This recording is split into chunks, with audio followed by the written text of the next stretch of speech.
welcome to this time's presentation of Ghosts Are Near.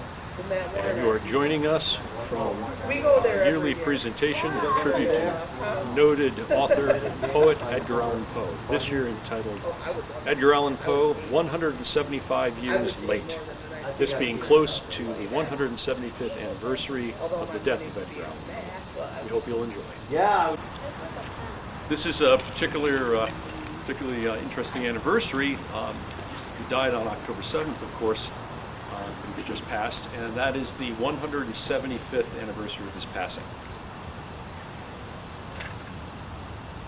Few writers in the annals of popular horror, mystery, and suspense literature, past or present, can equal the mystique and renown achieved by the American author and poet Edgar Allan Poe, born on January the 19th of 1809 and died October 7th of 1849.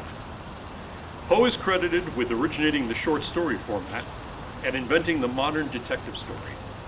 He was the first author to earn a living, albeit at times scantily, exclusively from writing. By no means has his popularity diminished over the ensuing years, since his untimely demise at the age of 40. The cause of Poe's death in Baltimore, Maryland remains uncertain. Indeed, Edgar Poe merited his reputation as a rebel writer imbued with a darkly poetic spirit. Misconceptions about Edgar Allan Poe endure. Some of those were sparked by Poe's first and highly critical biographer, Rufus Wilmot Griswold, who even while Poe lived seemed to have a proverbial axe to grind against his subject. He did so effectively, and posthumously, exaggerating Poe's fondness for liquor and narcotics with a libelous vigor. The image of a homely, rather frail fellow whose facial muscles seem incapable of raising that black caterpillar of a mustache hung over his lips into a smile is how most imagine him.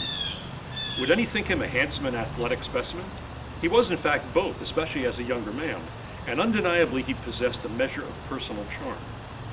The trademark mustache was a later affectation he sported only during the last 6 years of his life. Possessed of a singular appearance, his features bore the stamp of brooding and sorrow, and it seemed regret pooled in his deep-set eyes. Regarding his expansive forehead, which seemed to have accounted for more than half of his face, Poe was indeed well endowed. I should note, too, that paintings of the period seemed to really glorify a broad, expansive forehead, so that would have been considered very attractive in those days. Edgar Poe did wield a poisoned pen, attacking fellow writers and literary critics at every turn, himself publishing scathing reviews strewn with slurs. He appeared to cultivate a genuine talent for reversing advantages which came his way. Ralph Waldo Emerson dismissed Poe's writing style as being shallow and superfluous, dubbing him that jingle man. However, Edgar Poe did win a measure of literary acclaim, even fame during his lifetime, and was a darling of the lecture circuit.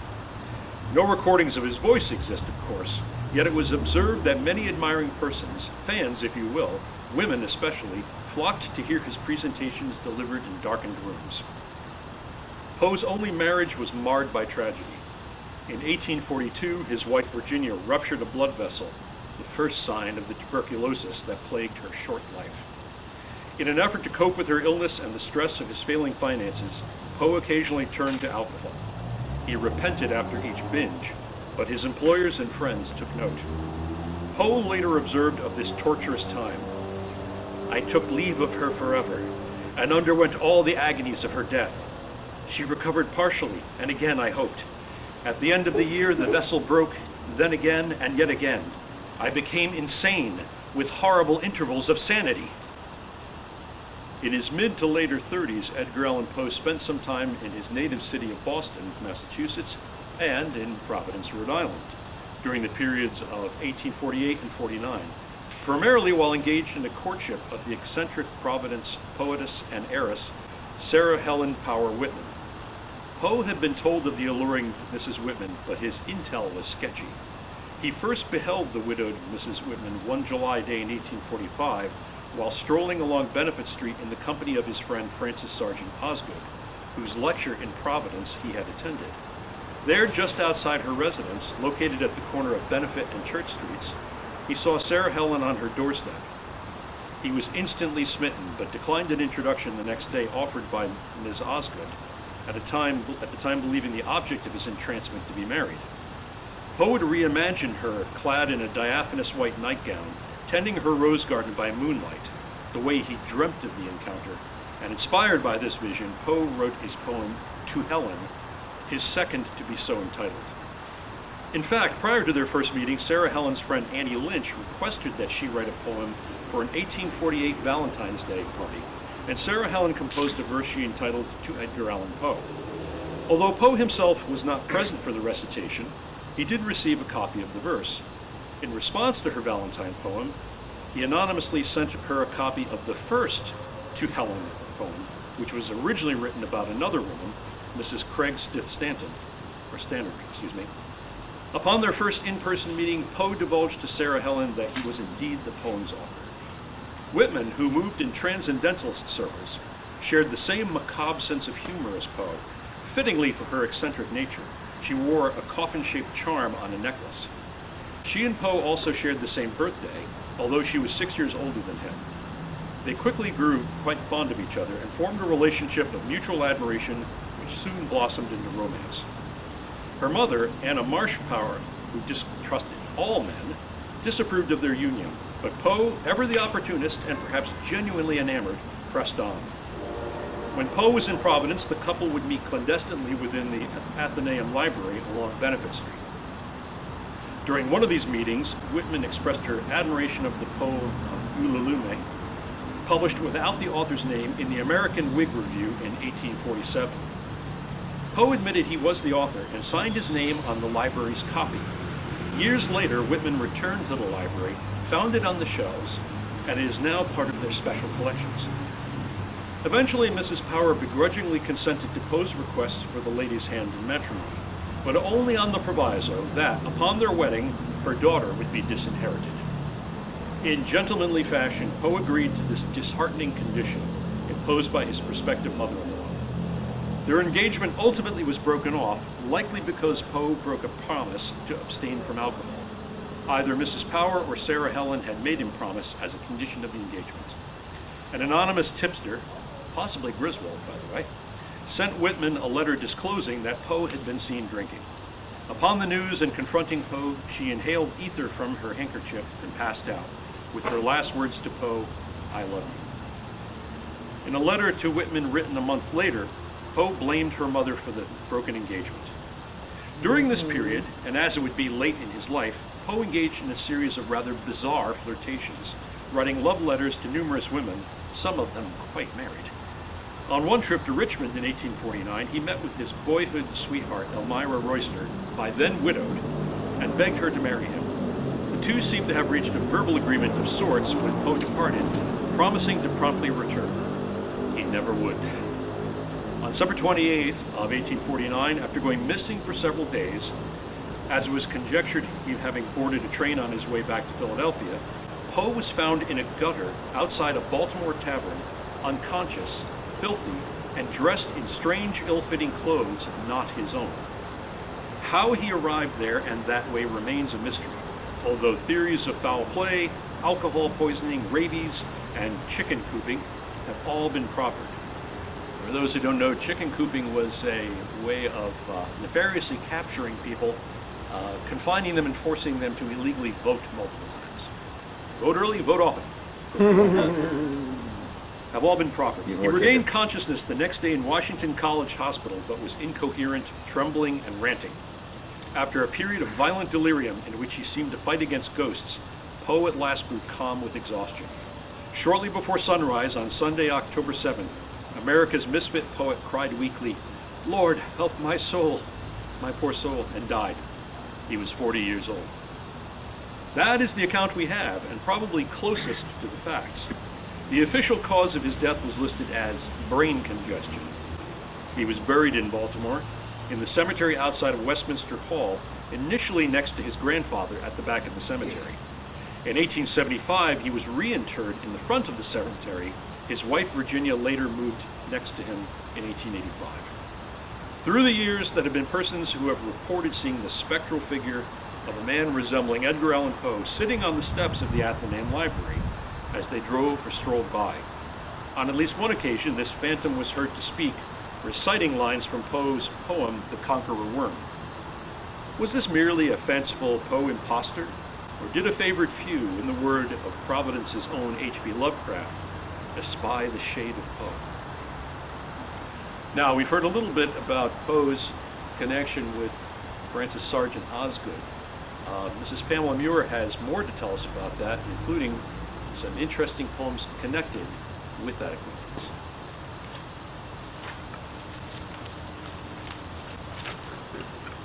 So Poe had a very public friendship and rumors of a romance with Frances Sargent Osgood.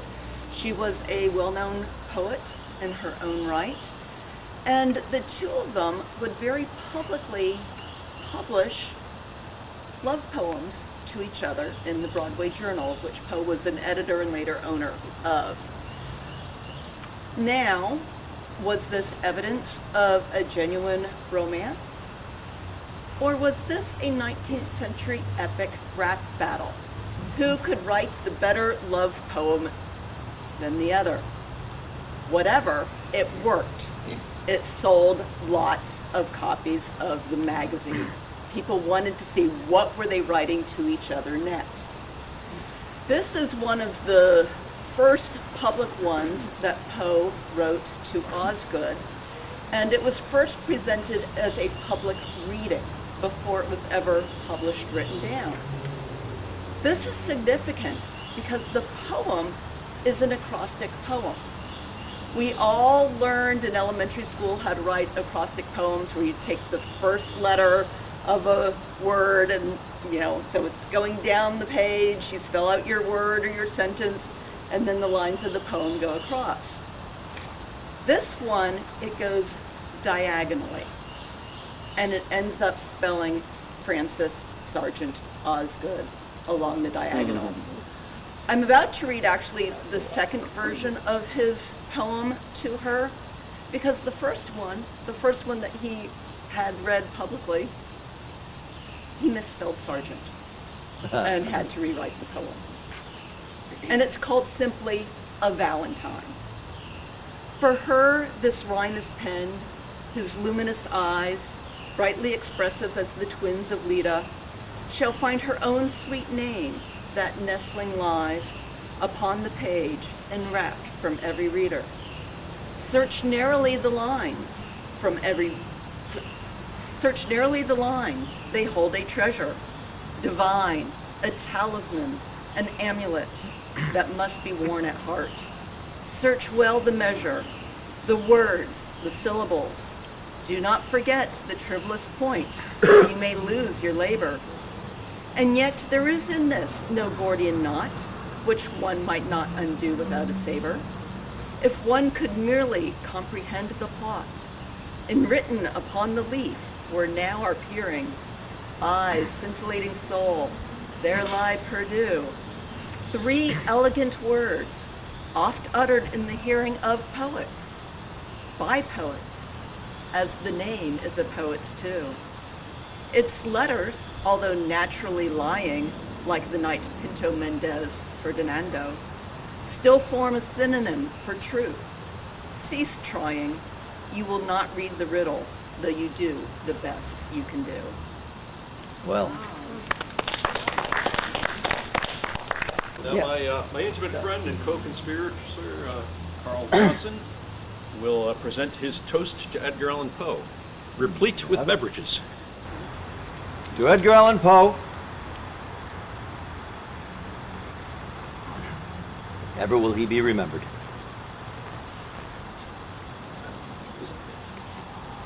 You have some too, good.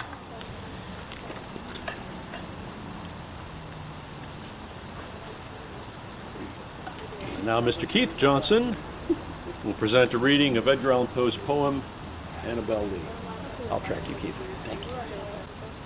Annabel Lee by Edgar Allan Poe.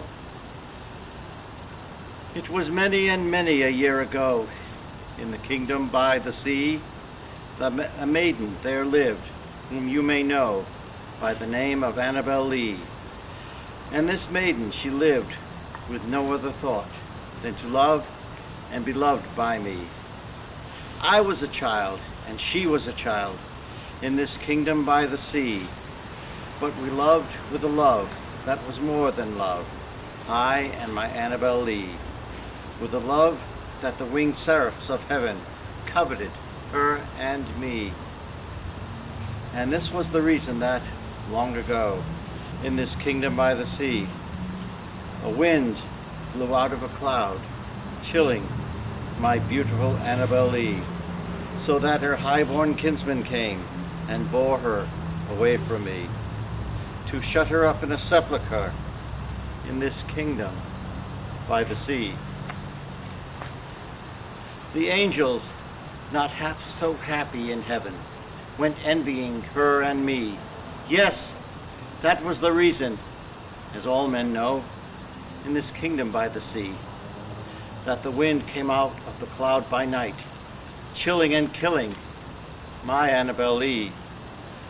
But our love, it was stronger by far than the love of those who were older than we, of many far wiser than we, and neither the angels in heaven above, nor the demons down under the sea, can ever dissever my soul from the soul of the beautiful Annabel Lee. For the moon never beams without bringing me dreams of the beautiful Annabel Lee, and the stars never rise, but I feel the bright eyes of the beautiful Annabel Lee. And so, all the night tide, I lie down by the side of my darling, my life and my bride, in her sepulchre there by the sea, in her tomb by the sounding sea.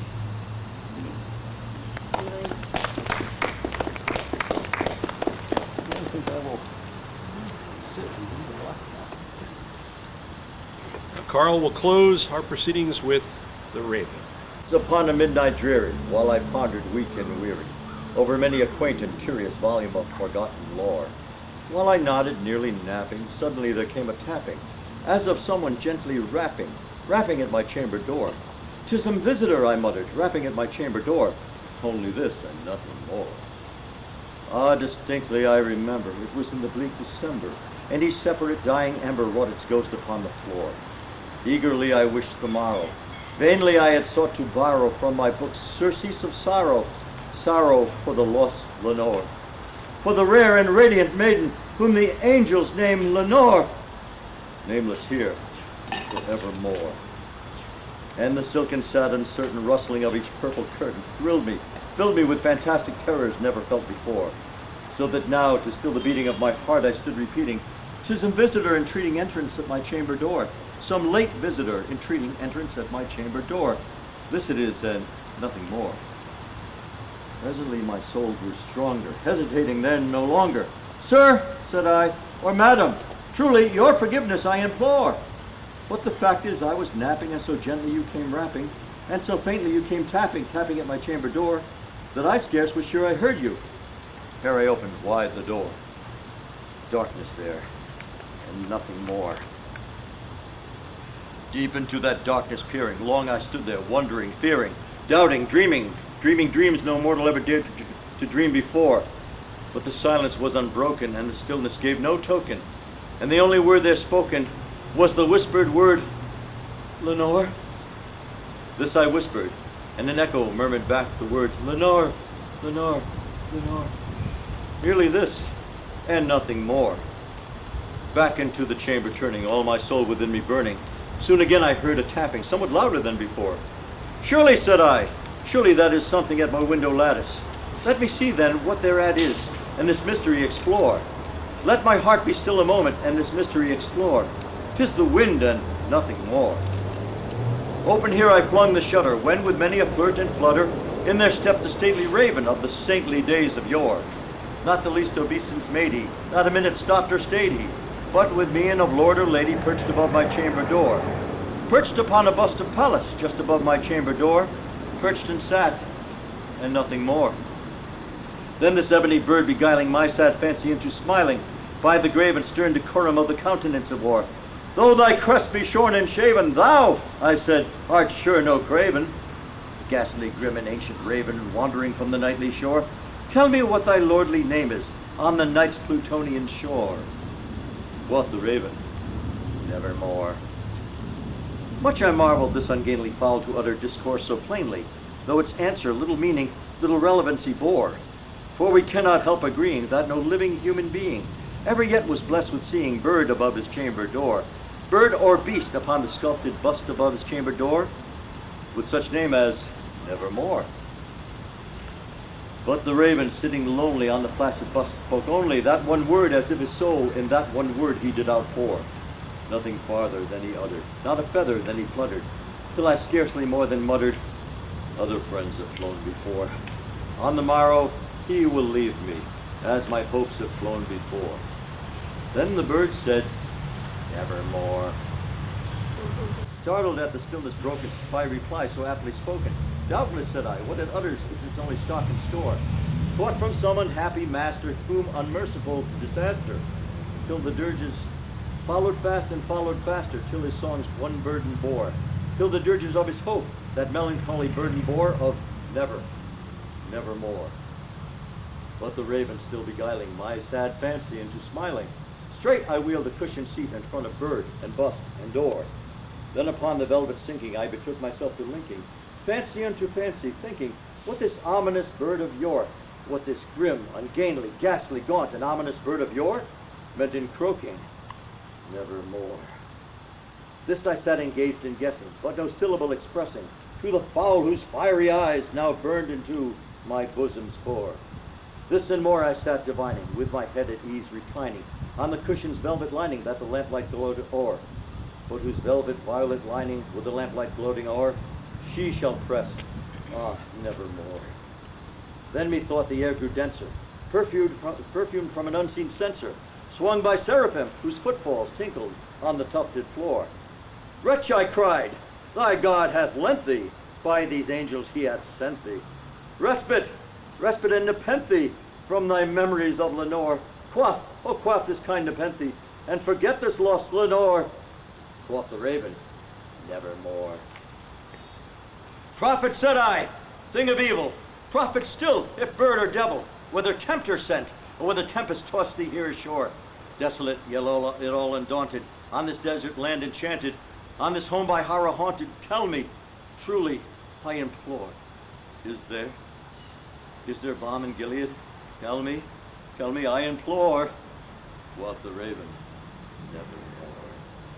Prophet, said I, thing of evil, prophet still, if bird or devil, by that heaven that bends above us, by that God we both adore, tell this soul with sorrow laden, if, within the distant Aidenn, it shall clasp a sainted maiden, whom the angels name Lenore, clasp a rare and radiant maiden, whom the angels name Lenore. Quoth the raven, nevermore. Be that word our sign of parting, bird or fiend, I shrieked up starting. Get thee back into the tempest and the night's Plutonian shore. Leave no black plume as a token of that lie thy soul hath spoken. Leave my loneliness unbroken, quit the bust above my door. Take thy beak from out my heart, and take thy form from off my door. Quoth the raven, nevermore. And the raven, never flitting, still is sitting on the pallid bust of Pallas just above my chamber door. And his eyes have all the seeming of a demon's that is dreaming, and the lamplight o'er him streaming throws his shadow on the floor. And my soul from out that shadow that lies floating on the floor shall be lifted nevermore.